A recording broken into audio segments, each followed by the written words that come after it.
Welcome back to All About Love. I'm Caitlin, and we've got Carly here as well. And this is our dating, attachment, and all general chit chat podcast that we love. But today we are talking about a topic that normally produces quite a lot of controversy, I'd say, which is, should you always be looking for the spark when it comes to dating and love? So I do think this question confuses people because there's so much wrapped up in it. It's like, are we settling? Does that mean I'm not going to fancy somebody? And we've grown up with the fairy tales, the fireworks, the rom-com, the when you know, you know. And there's so much different advice out there. But this is also a topic, again, that's whenever you post a video, whenever you post a blog, you see people searching out the answers for this, which is why we really wanted to include it. So when you say spark, Carly, what do you mean? Oh gosh, I don't know. I'm in so many minds about this question. You know that even discussing this topic, it was like a bit of a minefield for me. But basically, I think that you've already touched on this. We have, if I was to put it really simply, a healthy kind of spark and attraction. And then Hmm. we have an unhealthy kind of spark, fireworks, fairy tales, that kind of thing. And that's what comes to my mind as the first thing to say, because we want the spark, and that's okay to want that. But we sometimes want it immediately. We want it we want the spark sometimes, and we prioritize that over, I know we're going to talk about all of this, but we Hmm. prioritize it over whether someone respects you. Yeah. But what also I do believe is that we need a spark of attraction. But do we need to have our absolute mind blown through one text or one joke that they make? Yeah. Come on. I think it's so difficult, isn't it? Because I especially like grew up basically being conditioned to expect falling in love or meeting somebody to be a certain way. So I grew up expecting like the drama, the rom-coms, the like Meredith and Derek from Grey's Anatomy, where like, So it's Meredith and Derek. oh my God, if you know, you know, You mean Carly. Ross and Rachel? Well, yeah, or Ross and Rachel, let's use them. Like, but like these people, and it's like all these big, big gestures, big fights, big whatever. And I do think we go into dating expecting to meet somebody and immediately just know that they're the one and feel all these things. And, this is what we're told we shouldn't settle with without, right? This is what we're told, this is what love is, this was what we want. And as I've got older, yes, I 1,000% agree, there needs to be a healthy spark, like there needs to be attraction, then you need to want to like snog them and have sex with them, because otherwise like you have a friend, right? But I do want to discuss this idea of when the spark can maybe veer into the slightly more unhealthy category, as you said, and maybe when we have this like intentional, this innate draw towards it, maybe we shouldn't be basing the spark or this spark as an indicator that things are going to work out and that they're your person and this is what we should be looking for. Yeah. So part of this question for me is also wrapped up in, okay, how do we date intentionally? How do we date like, to the best of our ability and build that really healthy relationship? So what we're going to do, right, is we're just going to share some points, I guess, aren't we, around whether we need that spark, whether we don't need that spark, what that looks like for people, just to kind of help you make your own decision on this, whether you're going to go on that second date or that third date. But I guess ultimately, then, before we dive into that, we are saying that there needs to be some level of attraction. Yeah. What if everyone I date, I'm never attracted to? But then I think that's a pattern. And Okay. that's what that, and then that we need to look at who you're attracted to and why. Okay, so we're going to separate that. Yeah. So if Yeah. that's your question here, then we're going to separate that a little bit and just say, well, that probably does need exploring. And what we're exploring here is, what if Mm. there is someone where I actually quite like them, but I'm not checking my phone every 10 minutes? Yeah, where we like somebody enough to, yeah, we'd probably want to see them again, but they've texted us, we had a great chat, like they seem really nice and normal, but I'm not obsessing about them in my head yet. I don't want to tell my friends all about them. And does that mean there's something missing? Oh my God, can I just, because it's come to my mind immediately, that really does remind me of when people would ask me. So at the beginning of dating my partner, when people would say, Yeah. like, how are things? And I'd be like, yeah, it's good. I Yeah. remember being like, oh my God, like, by then I knew this was a good sign. That I didn't have loads to say. It was Yeah. like, yeah, it's good. Yeah. And I It is remember being really like, oh good. God, that's so nice. Because before I would have a lot to say about how not good it was, really, in Yeah. hindsight. Yeah, well, let's kind of get on to this. And again, guys, we are framing this in the context. If you are that person who maybe wants that instant obsession, or maybe that's what we're used to, and that's kind of been our conditioning, and that's what we're looking for. But often, when we're kind of dismissing things that feel okay, that feel good, that feel a bit more steady, that where there's not that obsession, we kind of cut it off really early. And actually, I think that this is one of the examples where we shouldn't be always focusing on that spark. We should also be allowing for what I call like the slow burn, which has been termed so much around dating. But, I think it's that stat in America, isn't it, where only actually 11% of people reported love at first sight. They reported instantly knowing. That's 11% of people, guys, which means for 90% of other people, there was that growth and that kind of build of the spark of attraction, of knowing, of all those things. So I don't want us to be basing the potential of a relationship because that love at first sight or that obsession isn't there right at the beginning. And that's what I do see people getting into trouble over sometimes, where we're going on the conditioning of wanting it instantly and thinking we should just know rather than letting things build, and actually sometimes not having a lot to say because, yeah, it is just good. There's not the drama. There's not this back and forth. There might not be this like excitement and this roller coaster all the time, but it feels good. Like you're happy when you're with them. You fancy them. That's kind of enough, right?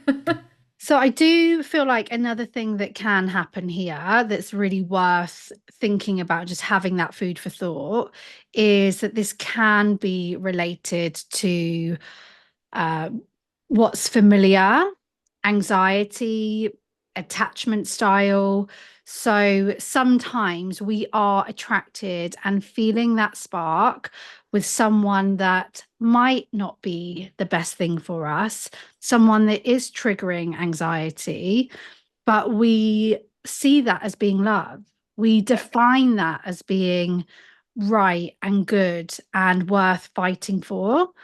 And it's not to say that that's not a good feeling, but actually, if we step back, a lot of the time, what we can see is it's anxiety. What is familiar there is the chase, the unknown, the uncertainty, the being hurt. And, we can go down a whole, like a rabbit hole here of why is that? Why would we be attracted to someone that's ultimately creating anxiety within us? But I just think it's really, really key that in those early stages, especially if this is a pattern, just to question this spark, just to question, is this actually a bit of a red flag for me? Because I've been here before. I always get hooked on these people who don't text me back immediately or start to pull away, whatever it is. If that's there and you think that this could be special, Okay, I'm willing to hear you out. However, there needs to have been enough time that you know this person's personality. You need to be able to tell me what they truly value and whether their actions match their values and the things that they say. For me to be convinced in this spark, I also need to know that there's been enough time that you truly know that this is not love bombing, this is not false, this is not all your imagination. I'm there.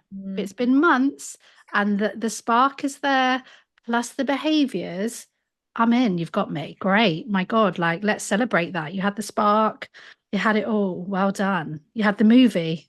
Yeah, and I totally agree. Like there are examples where like it, it kind of does work out and there is that drama and then it's okay. But as Carly said, if you know your pattern is getting stuck in this push-pull emotional roller coaster cycle, then we do need to look at the people you are really attracted to and have that kind of chemistry with to create that.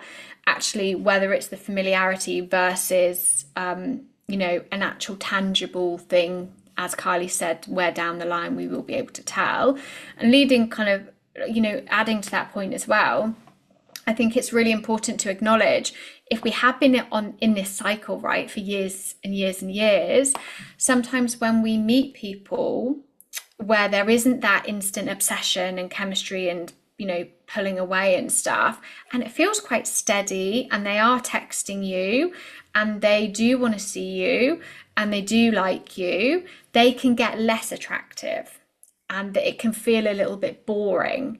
And we kind of have to accept when we're in this stage, sometimes I call it the grey area, that dating might feel a little bit different, but not to necessarily kind of dismiss these people who are steady, who are being consistent, who do like you. If you're going to give somebody who puts you on an emotional roller coaster a chance, you also have to give somebody who's showing up with respect and kindness and who really likes you and you get on with an equal chance. Yeah, it doesn't have to be one or the other. That's what I think a lot of people fall into, that either has to be that it's the spark with that kind of unavailable, the chase, that really typical anxious avoidant Mm, kind of dynamic that you see, or I have to settle for something where I'm not attracted to the person and it's boring and all of these things. That is just not it.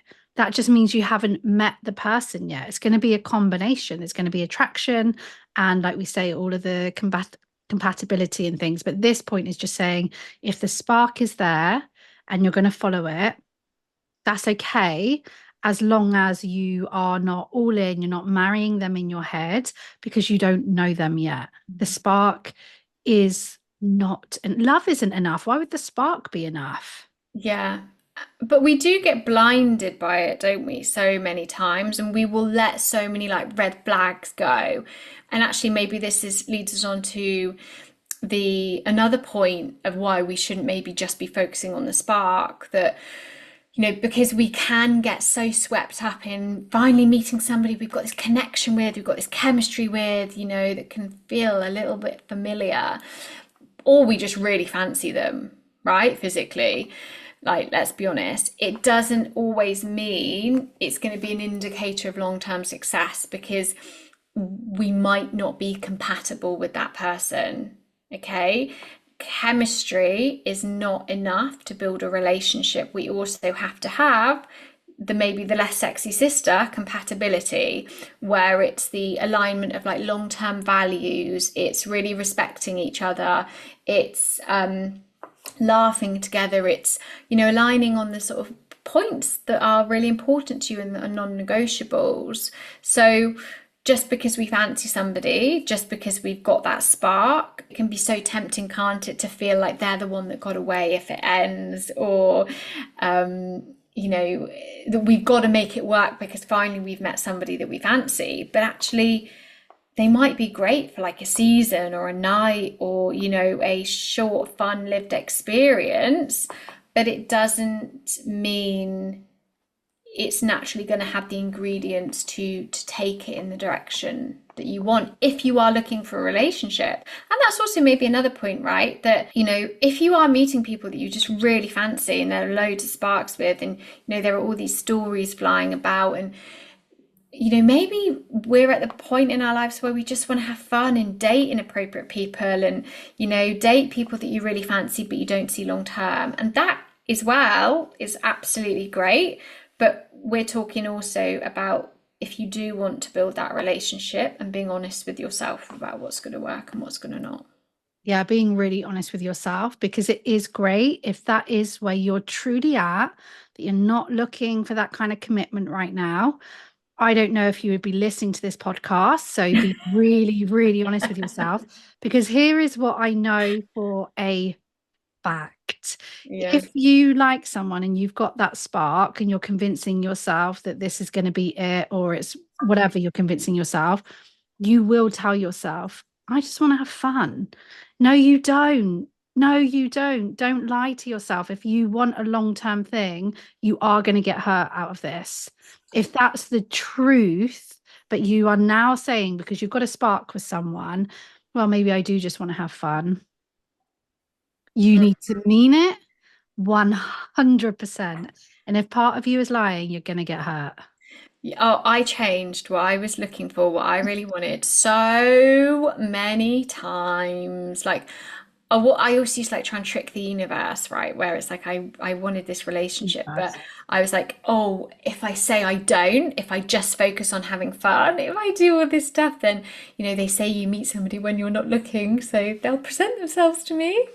Whereas Yeah. actually, I did just sadly get hurt. But yeah, I chased the spark for years and years, and it was because of a mixture of all these things like attachment style, the pattern I was in, the kind of societal conditioning, the films, the things like that. And it can be a really tricky place because then when you're like, oh, okay, I'm finally learning actually what is healthy for me, what maybe is a little bit slower, what does feel all these things, it felt like a little bit boring and a bit like, oh, am I ever going to meet anybody I fancy again?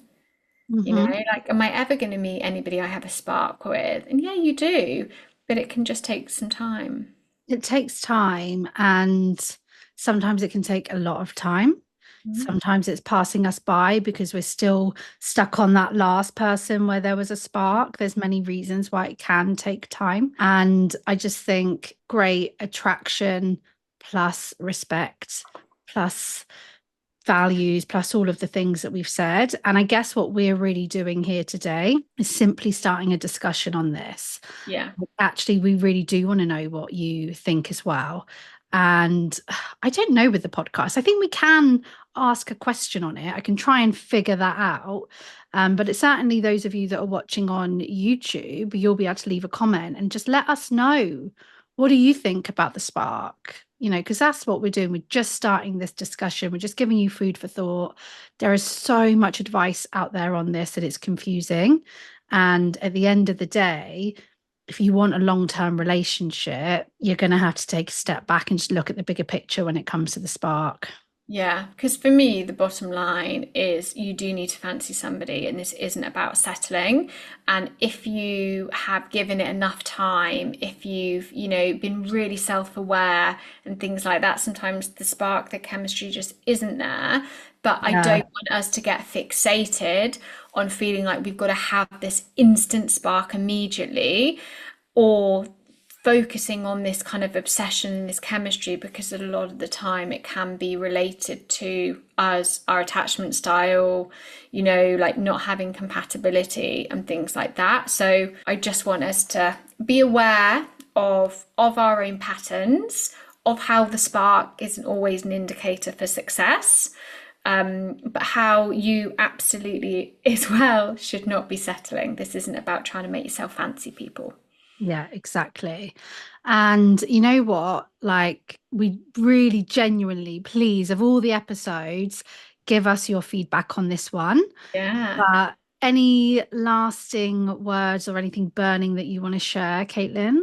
No, I just like I've done a few posts on this recently, and I'm firmly, probably because of my own experience where I did chase it for so long, and I really have seen so many incredible relationships come from that slow burn, that it can be a really big thing actually to recognize, oh, okay, maybe I don't just want to be focusing on this one aspect when I'm dating. Yeah. And I think it can really, really open doors. So that's why I wanted to do it. Yeah. And I think what I would say is if you are really, really uncertain or you're unsure, sometimes I think that it is because you might not know yourself enough. You might not know what you want in relationship enough. There might be other things going on that are really worth exploring. Because also what I don't want you to do is stay in something where you're miserable. So Yeah. you've got to know yourself, what you're looking for, what's right for you. And sometimes we just don't know yet. And that's also okay. Like, take your time. Like, there is nothing like slow dating and actually getting the bigger picture. But linking us in very nicely as we finish this episode, we want to make sure that you do know about our 5-week program Glow. It helps with the overthinking. It helps if you are in like a really kind of uncertain phase, you want to get out of your comfort zone, you want to get to know yourself more, that inner glow. You can head to the description, get on the wait list, find the details for the next time that we're running our course. We're super excited about it. We've run it once already when we've recorded this, and it was everything I certainly wanted it to be and more. And so, yeah, it's just such a great way to actually meet people that listen to the podcast as well, because Yeah. there's kind of that disconnection with podcasts compared to like Instagram and things. So the course kind of like closes that gap a little bit. But otherwise, please do all the things, the subscribing, the sharing, the getting in touch with us. But most of all, please tell your best friend about this podcast that needs to hear it. And we'll see you back here soon. Especially your best friend who needs to hear this episode.